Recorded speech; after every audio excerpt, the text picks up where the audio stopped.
ஊத்தப்பம் செய்ய போகிறப்ப நைட்டுக்கு டின்னருக்கு ஊத்தாப்பம் ஊற்றுறேன் பாருங்க.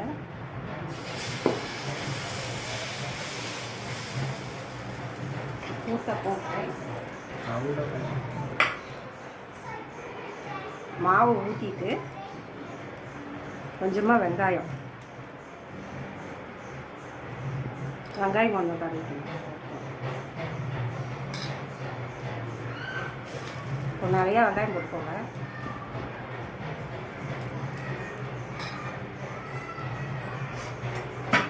வெங்காயம் போட்டு கொஞ்சம் தக்காளி கூட போட்டுக்கலாம்.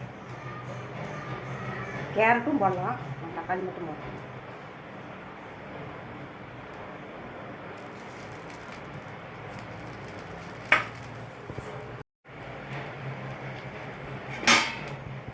கையிலே பண்ணி வச்சு அமுக்கி விட்டோம்னா எல்லாம் அமுக்கிடும். எண்ணெய் கொஞ்சம் ஊற்றிக்கலாம்.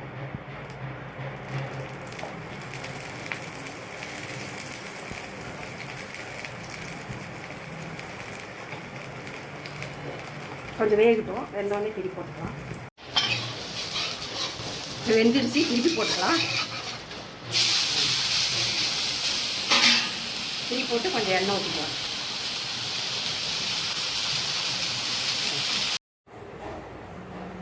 இப்போ பிளேட்டில் மாற்றியாச்சு. இது கொஞ்சம் சாம்பார்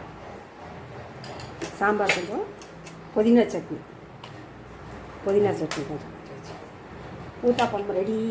வாங்க சாப்பிட்லாம்.